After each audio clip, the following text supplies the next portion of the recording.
ஜெய் சாயிரம், ஜெய் ஜெய் சாயிரம். இன்று உன்னிடம் இதை சேர்க்க வேண்டும் என்ற முடிவோடுதான் உன் அப்பா உன்னை தேடி வந்திருக்கிறேன். இன்று நீ வேண்டியது எல்லாமே உனக்கு நிறைவேறும். இப்பொழுது உன் வாழ்க்கையில் நடக்கும் இந்த பிரச்சனைக்கும் நிம்மதியில்லாமல் தவித்து கொண்டிருக்கிறாயே, இந்த சூழ்நிலைக்கும் யார் காரணம் என்று உனக்கு தெரியுமா? உன்னை சுற்றி நடக்கும் பிரச்சனை எதுவாக இருந்தாலும் அதற்கு யாராக காரணமாக வேணுமானாலும் இருந்து போகட்டும். அதை பற்றி இப்பொழுது நீ கவலைப்பட வேண்டிய அவசியமே இல்லை.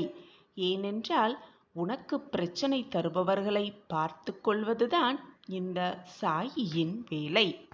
அதை பற்றி நீ கவலைப்பட வேண்டிய அவசியமே இல்லை. உன்னை பார்த்து கொள்வது எப்படி இந்த சாயியின் பொறுப்போ, அதே போல உன்னை வேதனைப்படுத்துபவர்கள், உன்னை பிரச்சனைக்கு ஆளாக்குபவர்களை பார்த்து கொள்வதும் உன் சாயியின் பொறுப்புதான். ஆனால் உன் மன வேதனை, உன்னுடைய மன கஷ்டங்கள் அனைத்துக்கும் நீதான் பொறுப்பு. நீ மனதில் நிம்மதியில்லாமல் தவிப்பதற்கு நீயே காரணம். ஆம், உன்னுடைய மனம்தான் காரணம். மற்றவர்கள் நம்மை பற்றி என்ன நினைப்பார்கள், நாம் இதை செய்தால் மற்றவர்கள் என்ன எண்ணுவார்கள் என்று தேவையில்லாமல் மற்றவர்களை நினைத்து நினைத்து உன் மனதை போட்டு நீ குழப்பிக் கொள்வதால் தான் இந்த மன நிம்மதி உன்னிடம் இல்லாமலேயே இருக்கிறது. அது உனக்கு புரிகிறதா? அல்லது புரிந்தும் புரியாதது போல் இப்படி பாவனை செய்து கொண்டிருக்கிறாயா? உன்னை பற்றி நீ என்ன நினைக்கிறாய் என்பதுதான் முக்கியம். உன்னை பற்றி மற்றவர்கள் என்ன நினைக்கிறார்கள் என்பதற்கு நீ முக்கியத்துவம் கொடுக்க ஆரம்பித்து விட்டால் உன்னையே நீ தாழ்த்தி கொள்வதற்கு சமம். தாழ்த்தி கொள்வதற்கு நீ துணிந்து விட்டாய் என்றுதான் அர்த்தம். உன்னுடைய செயல்களுக்கும் உன்னுடைய எண்ணங்களுக்கும் உன் எண்ணங்களை மதிப்பு கொடுக்காமல் மற்றவர்கள் என்ன எண்ணுவார்களோ என்று நீ மதிப்பு கொடுக்க ஆரம்பித்து விட்டால் உன் செயல்களும் நன்றாக நடக்காது. உன் எண்ணங்களும் எப்பொழுதுமே எதிர்மறையை நோக்கியே சென்று கொண்டிருக்கும். அதை நினைத்து மற்றவர்கள் என்ன சொல்லுவார்களோ என்பதை நினைத்து நினைத்து வேதனைப்பட்டு கண்ணீர் சிந்துவதையே வழக்கமாக வைத்திருக்கிறாய். நீ முன்னேற வேண்டும், வெற்றியடைய வேண்டும், வாழ்க்கையில் ஜெயிக்க வேண்டும் என்று நீ எடுத்து வைக்கும் ஒவ்வொரு அடியும் உன்னுடைய இந்த எண்ணத்தாலே அழிந்து விடுகிறது. முளையிலேயே முயற்சி சாகடிக்கப்படுவதால் உன் வாழ்க்கையில் முன்னேற்றம் எங்கிருந்துதான் வரும்? எப்படித்தான் வரும்? உன்னை பற்றி நீ முழுமையாக அறிந்திருக்கிறாய். அதேபோல் உன்னை பற்றி உன் சாயி அதிகமாகவே அறிந்திருக்கிறேன். இப்படி உன்னை பற்றி சொல்வதற்கு உன் சாயியை தவிர வேறு யார் இருக்க முடியும்? அது போதாதா உனக்கு? உன்னுடைய அபிப்பிராயத்துக்கு முதல் முக்கியத்துவம் கொடு. மறந்தும் கூட மற்றவர்கள் என்ன எண்ணுகிறார்கள் என்பதை சிந்தனை செய்யாதே. சிந்தனை செய்துவிட்டால் உன் வாழ்க்கையே வீணாகிவிடும். உன் மன நிம்மதியை நீ கெடுத்து கொள்ளாமல் இருந்தால் இப்பொழுது உன் மனதில் என்ன ஓட்டம் ஓடுகிறது, என்ன நினைத்து கொண்டிருக்கிறாய், வாழ்வு எப்படி இருக்க வேண்டும் என்று ஆசைப்படுகிறாய், அனைத்தும் உனக்கு சுபமாக நிகழும்படி நான் பார்த்து கொள்கிறேன். இன்று உன்னுடைய வேண்டுதல்கள் எல்லாமே நிறைவேறும். நான் நிறைவேற்றி தருகிறேன். இன்று உன் சோகத்தின் கடைசி நாள். இன்னும் சில மணி நேரமே அதிர்ஷ்டம் உன் வீட்டு கதவை தட்டும். வரவேற்று சந்தோஷமாக உன் வாழ்க்கையை தொடங்கு. உன்னை சுற்றி உள்ளவர்களை நீ மகிழ்ச்சியாக வைத்திருக்க விரும்பினால் முதலில் நீ மகிழ்ச்சியாக இரு. உன்னிடம் இல்லாத ஒன்றை நீ யாருக்கும் கொடுக்கவே முடியாது. உன் மனதை மகிழ்ச்சியாக வைத்துக்கொள். பொறுமை, விட்டு கொடுத்தல் இரண்டும் மிக மிக முக்கியம் மனித வாழ்க்கையில். ஆனால் இவை இரண்டிற்கும் எல்லைகளும் உண்டு. அன்புக்கு மட்டும் என்றுமே எல்லையே இல்லை. எனவே மற்றவர்களிடம் எப்பொழுதும் அன்பாக இரு. மாற்றங்கள் என்ற ஒன்றே இந்த உலகில் இறைவன் தோற்றுவித்த மாறாத நியதி. வாழ்க்கையில் இதை நாம் புரிந்து வாழ பழகிவிட்டால் யாருடைய மாறுதலும் நம்மை பலமிழக்க செய்யாது. கண்மணியே, நீ இழந்ததை நினைத்து வருந்தினால் இருப்பதையும் இழந்து விடுவாய். இருப்பதை நினைத்து மகிழ்ந்தால் இழந்ததையும் அடைந்தே விடுவாய். கண்மணியே, உன்னுடைய வாழ்க்கையை நினைத்து ஏன் இவ்வளவு பதற்றம்? நான் உன்னுடன் தானே இருக்கிறேன். நீ என்னை மனதார அழைத்தால் ஓடோடி வரும் தூரத்தில் தானே உன் அப்பா இருக்கிறேன். உனக்கானது நிச்சயம் ஒரு நாள் வந்து சேரும். இன்னும் சில மணி நேரமே உன் சோகத்திற்கான கடைசி நாள் என்று. முதலில் உன்னையே நீ நேசிக்க பழகு. உன் அப்பா சொல்லும் வார்த்தைகளை பின்பற்றிப் பார். உன் வாழ்வில் நல்ல நல்ல திருப்பங்களும் மாற்றங்களும் நிகழ்வதை நீ கண்கூடாக காண்பாய், ரசிப்பாய். என்னுடைய வாக்கு நிச்சயமாக நீ உச்சத்தை அடைவாய். என் வாக்கு என்றுமே பொய்யாகாது. என்னை நம்பியவர்களை நான் விட்டுக் கொடுத்ததும் இல்லை. என்னை விட்டு அவர்களை செல்லும்படி அறிவுறுத்தியதும் இல்லை. அவர்களை விட்டு நான் சென்றதும் இல்லை. எல்லாம் இனி உனக்கு சாதகமாகவே அமையப் போகிறது. நல்ல நல்ல திருப்பங்கள் உன் வாழ்வில் நிகழப்போகிறது. நீ நினைப்பதெல்லாம் நடக்கப் போகிறது. இது உனக்கான ஆறுதல் வார்த்தை இல்லை என் குழந்தையே, சர்வ நிச்சயமாக பலிக்கப் போகும் வார்த்தைகளே. விரைவில் உன் சோகத்திற்கு ஒரு முடிவு வரும். விடியலில் உனக்கான நிச்சயமான சந்தோஷம் காத்து கொண்டிருக்கிறது. உன் வாழ்வின் திருப்பு முனையை நழுவ விடாதே. உனக்காக இன்ப அதிர்ச்சி பல காத்து கொண்டுதான் இருக்கிறது. உன்னையே நீ மாற்றிக்கொள். பின் உன் வாழ்க்கையை நீ சுலபமாக மாற்றிக்கொள்ளலாம். உன் வாழ்வில் சந்தோஷம் சேர்க்கும் நபரை நீ நிச்சயமாக சந்திப்பாய். உன் வாழ்வில் திருப்பு முனையாக அது அமையும். அந்த நபரோடு சேர்ந்து மகிழ்ச்சியாக உன் வாழ்க்கையை நீ பயணிக்கப் போகிறாய். நல்ல திருப்பம் வந்து கொண்டே இருக்கிறது உன் வாழ்வில்.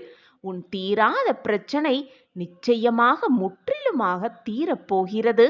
வெகு நேரமாக நான் இந்த வாக்கை உன்னிடம் சொல்லிக்கொண்டே இருக்கிறேன். இது வெறும் ஆறுதல் வார்த்தைகளாக நினைத்து விடாதே.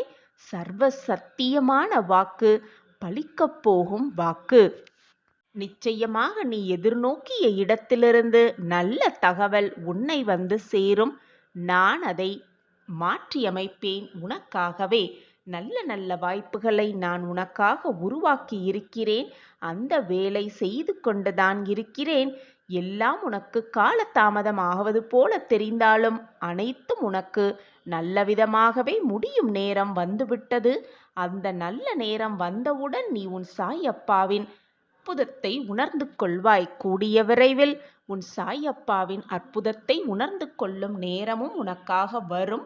இது உனக்கான ஆறுதல் வார்த்தை நிச்சயமாக இல்லை என் குழந்தையே. சத்திய வாக்கு, சத்திய பிரமாணம், பலிக்கப் போகும் வார்த்தைகளே. நான் இருக்கிறேன், எதற்குமே கலங்கி நிற்காதே. எது நடந்தாலும் உன் வாழ்க்கையில் என்னதான் நிகழ்ந்தாலும் போனது போகட்டும். இது நம் வாழ்வு, முதலிலிருந்து ஆரம்பிப்போம் என்று மாற்றி யோசிக்க பழகிக்கொண்டால் வாழ்வு இனிமையாக வாழ்வாகவே இருக்கும். நடப்பது எல்லாம் நன்மைக்கே என்பதை தீர்க்கமாக நம்பிக்கையோடு நம்பலாம். நடப்பது எல்லாம் நமக்கு சாதகமாக நிகழும்படி பாபா பார்த்து கொள்வார் என்ற நம்பிக்கையோடு இருக்கலாம். நம்மை சுற்றி நிகழும் எல்லா காரியங்களும் நம் எண்ணத்தால் விளையும் விளைவு என்பதை முதலில் தெளிவாக புரிந்து கொள்ள வேண்டும். மாற்ற முடியாத சூழல் என்ற ஒன்று எதுவுமே இல்லை இந்த உலகத்தில். நம் வாழ்வின் ஒவ்வொரு சூழ்நிலையும் மாறக்கூடியதே, மாற்றக்கூடியதே. அனைத்து சூழ்களையும் மாற்றக்கூடிய வல்லமை நம்மிடம் இருக்கும் பொழுது எதற்குமே பயப்பட வேண்டிய அவசியமே இல்லை. நாம் விரும்புவதை விட நாம் விரும்பாதவற்றை பற்றியே அதிகம் சிந்தித்து கொண்டிருப்பதால் தான் நாம் விரும்பும் சில காரியங்கள் நமக்கு கிடைக்காமலேயே போகின்றது.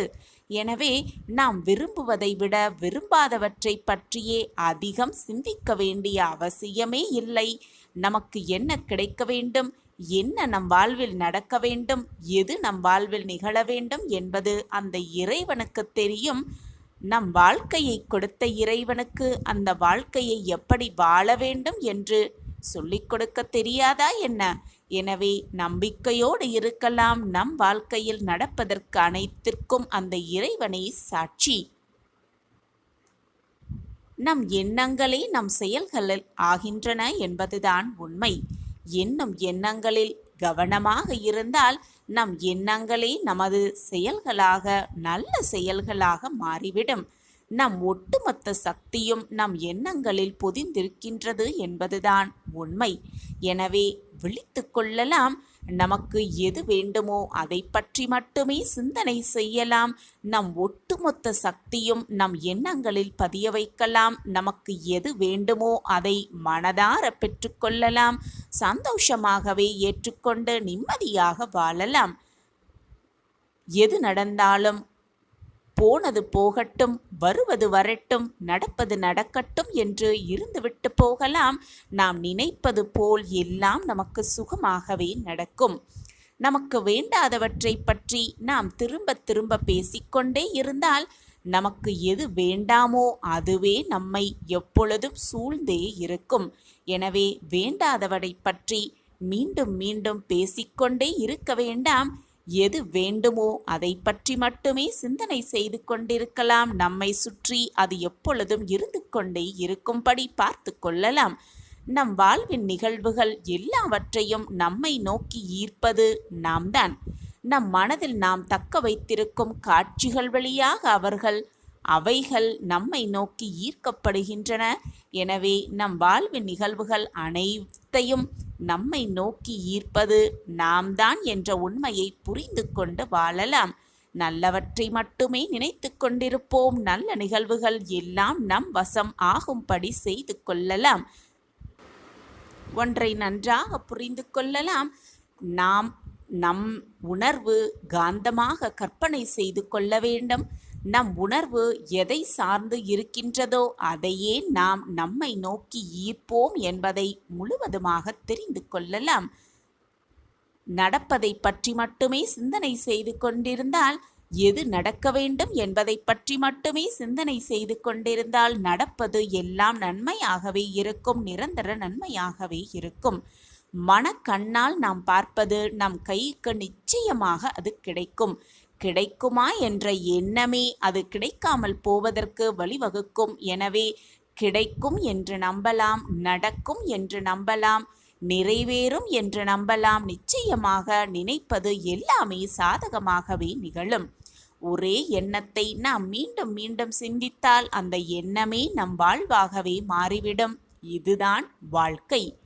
அந்த எண்ணத்தை மீண்டும் மீண்டும் சிந்தித்து கொண்டே இருக்கலாம். நம் எண்ணங்களே நம் வாழ்க்கையாக மாற்றிக்கொள்ளலாம். நம் எதிர்கால வாழ்வை நம் கற்பனையால் நாம் உருவாக்கி கொள்ள முடியும். நமக்கு எது வேண்டுமோ அதை பற்றி மட்டுமே சிந்தனை செய்து கொண்டே இருக்கலாம். வேண்டாதவற்றை பற்றி சிந்திப்பதை நிறுத்திவிடலாம். நம் எதிர்கால வாழ்வை நாம் கற்பனையால் தீர்மானித்து கொண்டால் அது நிஜத்திலும் நடந்தே விடும். சர்வ நிச்சயமாக நடந்தே விடும். நமக்கு ஒன்று வேண்டுமா வேண்டாமா? நமக்கு ஒன்று பிடித்திருக்கின்றதா பிடிக்கவில்லையா? நாம் ஒன்றை நல்லதாக நினைக்கிறோமோ இல்லையோ என்பதெல்லாம் பிரபஞ்சம் பொருட்படுத்தாது. அது வெறுமனே நம் எண்ணம், கற்பனை, உணர்வு மட்டுமே சிந்தையின் அடிப்படையிலேயே இயங்கிக் கொண்டிருக்கிறது என்பதுதான் உண்மை. நம் எண்ணத்தை தெளிவாக வைத்துக் கொள்ளலாம், நம்பிக்கையாக வைத்துக் கொள்ளலாம், சந்தோஷமாக வைத்துக் கொள்ளலாம். நாம் எண்ணும் எண்ணமே நம் வாழ்க்கையாக மாற்றிக்கொள்ளலாம். நம்பலாம். நம் வாழ்வை எல்லா விதத்திலும் நமக்கு பிடித்த மாதிரி நம்மால் வாழ முடியும் என்று நம்பலாம். நாம் நினைத்தது போலவே வாழ முடியும் என்று நம்பலாம். நாம் எதிர்பார்த்தது மாதிரியே வாழ வேண்டும் என்று நம்பலாம். இந்த வாழ்வை வாழ்வதற்காகவே நாம் பிறந்திருக்கிறோம் என்று நம்பலாம். வாழ்வு வாழ்வதற்கு தானே. சாயப்பாயிருக்க நமக்கு ஏன் மனக்கவலை? எப்பொழுதும் நீ சரியான முடிவெடுப்பாய். ஆனால் நீயே இப்பொழுது கலங்கி போய் என்ன முடிவு எடுக்கிறது என்ற சிந்தனையில் குழம்பி தவிக்கிறாயே, அது ஏன் பிள்ளையே? முதலில் உன் மனதை சமாதானப்படுத்து. கண்ணீர் விடுவதை நிறுத்திவிடு. நம் வாழ்க்கையில் ஏன் இவ்வளவு போராட்டம் என்று நினைப்பதை முதலில் மறந்துவிடு. அனைத்தையும் உனக்கு சாதகமாக்க உன் சாய் இருக்கும் பொழுது வீணாக உன் மனதில் ஏன் இந்த குழப்பமும் பயமும்? உன்னுடைய தெளிவான எண்ணமெல்லாம் எங்கே சென்றது? பெரிய அளவிற்கு மாற்றம் தயாராகிக் கொண்டிருக்கிறது உனக்காகவே. அப்படி இருக்கும் பொழுது வீணாக கவலைகளை உன் மனதில் போட்டு சூழ்ந்து கொண்டு தவித்து கொண்டிருக்கிறாயே. உன்னுடைய நீண்ட நாள் கவலைக்கு இன்றோடு ஒரு முடிவு கட்டப் போகிறேன். நம்பிக்கையோடு இரு. விரும்பிய ஒன்றை நான் தர நினைத்து விட்டேன். முடிவையும் எடுத்து விட்டேன். உன் கஷ்டகாலமெல்லாம் குறையும் நேரம் வந்துவிட்டது. கஷ்டகாலமெல்லாம் இஷ்டகாலமாக மாறும் நேரமும் நெருங்கி இருக்கிறது. சந்தோஷமாக இரு. சந்தோஷமாகவே இரு. எப்பொழுதும் மகிழ்ச்சி உன் வாழ்வில் நிறைந்து இருக்கட்டும். உன்னுடைய எண்ணத்தையும் செயலையும் சிதற விடாதே. அனைத்தையும் ஒரு நிலைப்படுத்து. நீ விரும்பியதை விரும்பியவாறே கொடுக்க உன் சாயி தேவான் நான் இருக்கிறேன். எதற்குமே பயப்படாதே. உன்னால் தன்னந்தனியாக அனைத்துமே சரி செய்ய முடியும். நீ மிக தைரியசாலி என்று எனக்கு தெரியும். அப்படி இருக்கும் பொழுது வீணாக உன் மனதில் ஏன் இந்த குழப்பமும் பயமும்? நான் இருக்கிறேன். அனைத்தையும் உனக்காகவே செய்து கொண்டே இருக்கிறேன். என் திட்டப்படிதான் இதுவரை எதுவுமே நன்றாக நடந்து கொண்டிருக்கிறது. இனியும் என்னுடைய திட்டப்படிதான் உன் வாழ்வில் எல்லாமே நிகழும். உனக்கான வாய்ப்புகள் உன்னை விட்டு தவறும் போது அதை எண்ணி எண்ணி கவலைப்படுவதை முதலில் நிறுத்திவிடு. எல்லாம் நன்மைக்கே, நடப்பது எல்லாம் நன்மைக்கே என்று முயற்சியை செய்து கொண்டே இரு. மிகப்பெரிய வெற்றி உனக்காகவே காத்து கொண்டிருக்கிறது என்பதை தீர்க்கமாக நம்பு. காரணமின்றி கஷ்டங்கள் வருவதில்லை. கஷ்டங்களை கடந்து செல்பவனே, கஷ்டங்களை இஷ்டங்களாக மாற்றத் தெரிந்தவனே வாழ்க்கையின் மகத்துவத்தை பெறுகிறான். காரணமில்லாமல் கவலை கொள்ளாதே. காரணம் இருந்தாலும் கூட கவலைப்படுவதை முதலில் நிறுத்திவிடு. கண்ணீர் சிந்துவதையும் நிறுத்திவிடு. எதுவும் கடந்து போய்கொண்டுதான் இருக்கும். அப்படி இருக்கும் பொழுது உனக்கு வரும் கஷ்டங்கள் மட்டும் அப்படியே உன்னிடமே நிலையாக இருந்து விடுமா? நிச்சயமாக இருக்காது. உன் கஷ்டங்களும் கடந்து போய்த்தான் ஆக வேண்டும். இதுதான் வாழ்க்கையின் நியதி. எது வந்தாலும், உன்னை விட்டு எது விலகி சென்றாலும், வானமே இடிந்து உன் தலையில் விழும் சூழ்நிலை வந்தாலும் எப்பொழுதும் உன் உதட்டில் ஒரு புன்னகையோடு இருந்து பார். அது தரும் நம்பிக்கையும் அது தரும் தைரியத்தையும் வேறு எதுவானாலும் தரவே முடியாது. நம்பிக்கையோடு இரு. அனைத்தையும் உனக்கு வசமாக்கிக் கொள்ளலாம். அனைத்தையும் யோசித்து அனைத்தையும் உனக்கு சாதகமாக நிகழ்த்த என்ன செய்ய வேண்டும் என்பதை யோசித்து தீர்க்கமான முடிவு எடுப்பாய். நீ நான் கண்டெடுத்த பொக்கிஷம். நான் அனைத்தையும் பார்த்து கொண்டுதான் இருக்கிறேன். நீ என்ன செய்கிறாய், ஏது செய்கிறாய், உன் வாழ்க்கையில் வெற்றியடைவதற்காக என்னத்தெல்லாம் செய்து கொண்டிருக்கிறாய் என்பதை நான் கவனித்து கொண்டுதான் இருக்கிறேன். உன் வாழ்வு மிகப்பெரிய மாற்றத்தை அடையத்தான் போகிறது. உனக்கு துணையாக எப்பொழுதும் நான் இருந்து கொண்டு உன்னை வழிநடத்தி கொண்டே இருக்கிறேன். பெரிய அளவிற்கு மாற்றம் தயாராகிக் கொண்டிருக்கிறது. சுப சகுனத்தோடு உன் இல்லம் தேடி உன் சாயப்பா வந்து கொண்டே இருக்கிறேன். பெருவரம் பெறப்போகிறாய். விரும்பிய ஒன்றை இறைவன் நான் உனக்கு தர நினைத்து விட்டேன். முடிவை எடுத்து விட்டேன். எப்பொழுதுமே கவலையோடும் கண்ணீரோடும் இருக்காதே. முடிந்ததை நினைத்து நினைத்து வருந்தாதே. வரப்போவதை நினைத்து பயப்படாதே. உன் வாழ்க்கையில் நல்லது நடக்கும் என திரும்ப திரும்ப நீ சொல்லும் பொழுது அதுவே உன் வாழ்க்கையில் நிஜமாகிவிடும். நல்லதே நடக்கும். நீ முயற்சி செய்யும் காரியங்கள் அனைத்தும் வெற்றி பெறும். இது சாயி ராஜாவின் ஆசீர்வாதம் உனக்கு எப்பொழுதுமே உண்டு. என்னுடைய ஆசீர்வாதம் எப்பொழுதுமே உனக்கு இருக்கும் பொழுது தேவையில்லாத பயமோ குழப்பமோ உன் மனதில் வேண்டவே வேண்டாம். உண்மையான பக்தியும் உதவுகின்ற நெஞ்சமும் உன்னிடம் இருந்தால் உன்னை தேடி உன்னை பார்க்க உன்னுடனே இருக்க உன்னை தேடி நானே வருவேன். உன் வாழ்க்கையில் இது நாள் வரை நீ காணாத சந்தோஷத்தை சந்தோஷமென்றால் இப்படியாயிருக்கும் என்று நீயே ஆச்சரியப்படும் அளவிற்கு சந்தோஷத்தை மிக ஆனந்தமாகவே அனுபவித்துக் கொண்டிருந்தாய். ஆனால் திடீரென்று ஒரு புயல் அடித்தது போல, பெரும் மழை வந்தது போல, பெரும் வெள்ளம் வந்தது போல உன் வாழ்க்கையில் மிகப்பெரிய புயல் ஒன்று தாக்கியது. இது நம் வாழ்க்கையில் நடக்குமா என்று நீ நினைத்து கூட பார்க்காத அந்த நிகழ்வு உன் வாழ்க்கையில் நடந்தேறியது. அந்த நிகழ்வு உன் வாழ்க்கையையே புரட்டி போட்டுவிட்டது. நம் வாழ்க்கையில் இப்படியாப்பட்ட ஒரு மாற்றம் வருமா என்று நீயே கண்கலங்கும் அந்த மாற்றம் உன் வாழ்வில் நிகழ்ந்தேறியது. இந்த ஒரு நிகழ்வு நம் வாழ்க்கையில் நிகழாமல் இருந்தால், அந்த ஒரு நிகழ்வு நம் வாழ்க்கையில் வராமல் இருந்தால், இந்த நேரம் நாம் எவ்வளவு மகிழ்ச்சியாக இருந்திருப்போம். ஆனால் அந்த நிகழ்வு நம் வாழ்க்கையில் எப்பொழுது நிகழ்ந்ததோ அந்த நிமிடத்திலிருந்து சொல்லவே முடியாத துயரத்தை அனுபவித்துக் கொண்டிருக்கிறோமே. நம் வாழ்க்கையில் இப்படி ஒரு மாற்றம் வர வேண்டுமா? ஏன் வந்திருக்கிறது? இது வராமலேயே இருந்திருக்கலாமே என்று கூட உன் சிந்தனை சென்று கொண்டுதான் இருக்கிறது. பிள்ளையே, இது நடக்குமா? நடக்காமல் இருந்தால் எப்படி இருக்கும்? நடந்திருந்தால் எப்படி இருக்கும் என்று நீ நினைப்பதற்கு எதுவுமே இங்கு இல்லை. நடப்பது நடந்துதானே ஆகும். உன் வாழ்க்கையில் நடப்பது அனைத்துமே ஏற்கனவே முடிவு செய்யப்பட்டதுதான், தீர்மானிக்கப்பட்ட ஒன்றுதான். ஏற்கனவே முடிவு செய்யப்பட்டதுதான் உன் வாழ்க்கையில் இது நாள் வரை நடந்து கொண்டிருந்தது, இப்பொழுது நடந்து கொண்டிருக்கிறது, இனியும் உன் வாழ்க்கையில் அப்படித்தான் நடக்கும். எல்லாவற்றுக்குமே ஒரு காரணம் இருக்கிறது. உன் வாழ்க்கையில் நடப்பதற்கு ஒரு காரணம் இருக்கிறது, நடக்காமல் இருப்பதற்கும் ஒரு காரணம் இருக்கிறது, இனி நடக்கப் போவதற்கும் ஒரு காரணம் இருக்கவே செய்கிறது.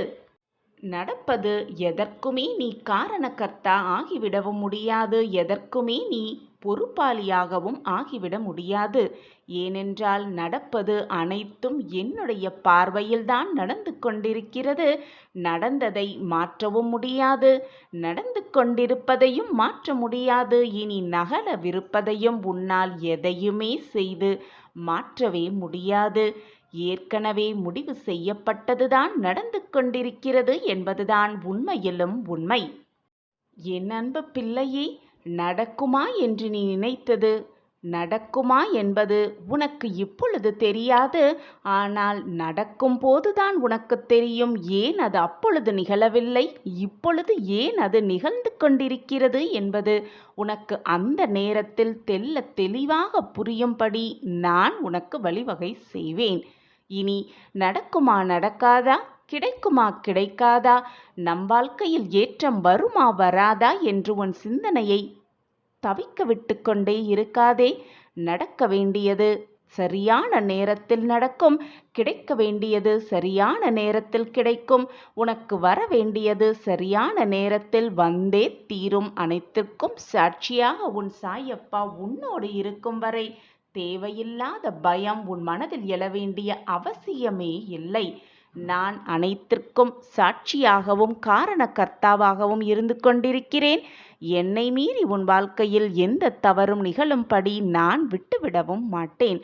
சாயப்பா உன்னோடு இருக்கும் வரை தேவையில்லாத பயமோ குழப்பமோ உன் மனதில் வேண்டவே வேண்டாம். இந்த யுத்தத்தில், இந்த யுகத்தில் நீதான் ஜெயிக்கப் போகிறாய்.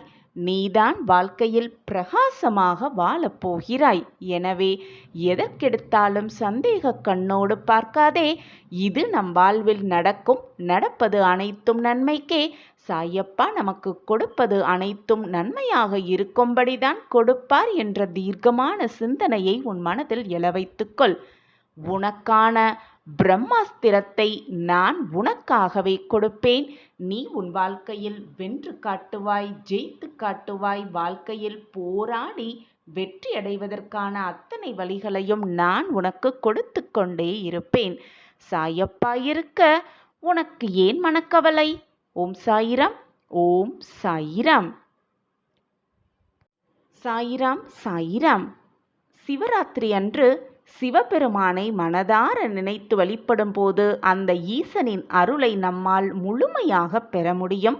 இன்று மாத சிவராத்திரி. இந்த சித்திரை மாதம் வரும் சிவராத்திரியில் அந்த ஈசனின் அருளை முழுமையாக பெற, முழுமையாக ஆசிர்வாதத்தை பெற இந்த சிவராத்திரியை தவறவிடாமல் சிவபெருமானை மனதார வேண்டிக் கொள்ளலாம், பிரார்த்தனை செய்து கொள்ளலாம். எல்லா மாதமும் வரும் சிவராத்திரி அன்று சிவபெருமானை வழிபடுவது ரொம்பவே சிறப்பான ஒன்று. அதிலும் சித்திரை மாத சிவராத்திரி அன்று சிவபெருமானை மனதார வழிபடும் போது நோய் நொடியற்ற வாழ்க்கையையும் சுபிக்ஷமான வாழ்க்கையையும் பெற முடியும் என்கிறது சாஸ்திரம். எல்லா விரத நாட்களிலும் என்னென்ன வழிமுறைகளை நம்ம கடைப்பிடிப்போமோ அந்த வழிமுறைகளை இந்த சிவராத்திரி என்றும் கடைப்பிடிக்கலாம். காலை எழுந்து குளித்து முடித்துவிட்டு பூஜை அறையில் சிவபெருமானின் படமோ அல்லது சிலையோ நன்றாக துடைத்து குங்கும பொட்டிட்டு மலர்களால் அலங்கரித்து சிவபெருமானுக்கு அழகிய ஒரு தீபத்தை ஏற்றி வைத்து இந்த மந்திரத்தை 108 முறை உச்சரிக்கலாம். காலை 6 மணியிலிருந்து 7 மணிக்குள் இந்த மந்திரத்தை 108 முறை பாராயணம் செய்யலாம். அந்த மந்திரம் ஓம் சிவ சிவ சங்கரா போற்றி, ஓம் சிவ சிவ சங்கரா போற்றி, ஓம் சிவ சிவ சங்கரா போற்றி, ஓம் சிவ சிவ சங்கரா போற்றி. இந்த மந்திரத்தை 108 முறை காலையும் மாலையும் சிவபெருமானை நினைத்து விளக்கேற்றி இந்த மந்திரத்தை 108 முறை பாராயணம் செய்யலாம். நடக்குமா இது நம் வாழ்வில், கிடைக்குமா இது நம் வாழ்வில் என்று ஏக்கத்தோடு காத்திருந்த அத்தனை விஷயங்களும் நமக்கு மிக சுலபமாக நடந்துவிடும், மிக சுலபமாகவே நமக்கு கிடைத்துவிடும். நம்பிக்கையோடு இந்த மந்திரத்தை 108 முறை பாராயணம் செய்யலாம். சிவபெருமானின் பரிபூரண ஆசிர்வாதத்தை பெற்றுக்கொள்ளலாம். நம்பிக்கையோடு செய்யும் எந்த ஒரு காரியமும் வீணாக போனதாக சரித்திரமே இல்லை. சாயப்பா மீது முழு நம்பிக்கை வைத்து நாம் செய்யும் காரியம் அனைத்திலும் நமக்கு வெற்றி மேல் வெற்றிதான். நடப்பது எல்லாம் நன்மைக்கே. கூடிய விரைவில் நீ நல்ல செய்தியை, மகிழ்ச்சியான செய்தியை நிச்சயமாக கேட்பாய். நீ இன்னும் உன் இழப்பை நினைத்தே வருந்திக் கொண்டிருக்கிறாயே. உன் இழப்பு என்பது மிக பெரியதுதான். ஆனால் அதற்காக அதையே நினைத்து கொண்டிருந்தால் எல்லாம் சரியாகிவிடுமா அல்லது ஏதாவது மாறிதான் விடுமா? நன்றாக சிந்தித்துப் பார். உன்னிடம் இருந்து போன எந்த பொருளுக்காகவும் எப்பொழுதுமே வருந்தாதே. என்றோ ஒரு நாள் அது உன்னை விட்டு போகத்தான் போகிறது, அல்லது நீ அதை விட்டு போகத்தான் வேண்டும். இதுதான் வாழ்க்கையின் நியதி. எதுவுமே நிரந்தரமல்ல. உலகமே நிரந்தரமல்ல. உன் உடலும் உனக்கு நிரந்தரம் அல்ல.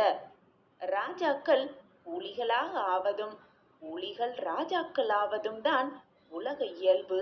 உலகம் மாறிக்கொண்டேதான் இருக்கும். எது உன்னிடம் இருந்து பறிக்கப்பட்டதோ அதை போன்று 1000 மடங்கு உனக்கு கிடைக்கும். நான் கிடைக்க வைப்பேன். அது கிடைக்க நீ தைரியத்தோடு இருக்க வேண்டும். தன்னம்பிக்கையை இழந்து விடக்கூடாது. உன்னுடைய தைரியத்தையும் இழக்காமல் விடாமுயற்சியோடு போராடும் குணத்தோடு இருக்க வேண்டும். அப்பொழுது உன்னிடம் இருந்து எது பறிக்கப்பட்டதோ, உன்னிடம் இருந்து எது விலகி சென்றதோ அதை போன்ற 1000 மடங்கு உனக்கு நான் கிடைக்க செய்வேன். இது உன் சாயப்பாவின் சத்திய வாக்குதான். எல்லோருக்கும் எல்லாமும் வரத்தான் போகிறது என்பதை உணர்ந்து கொண்டால் இது போன்ற இன்பத் துன்பங்களில் நீ சிக்கிக் கொள்ளவும் மாட்டாய், வேதனைப்படவும் மாட்டாய். நீயும் வேதனைப்பட்டு கொண்டு உன்னை சுற்றி இருப்பவர்களையும் வேதனைக்கு ஆளாக்க மாட்டாய். இன்று உன் சாயி தேவா உன்னை தேடி அல்லவா வந்திருக்கிறேன். உன் வாழ்வில் இருக்கும் இருளையெல்லாம் அகற்றி வெளிச்சத்தை மிக பிரகாசமாகவே உனக்கு அளிக்க இதோ உன் சாயப்பா வந்திருக்கிறேன். இனி எப்பொழுதுமே கவலைப்படவே வேண்டாம். தாமதமாகிக் கொண்டே இருக்கிறதே, அனைத்தும் என் வாழ்வில் தாமதமாக நடைபெற்று கொண்டிருக்கிறதே என்று கவலையே பட வேண்டாம்.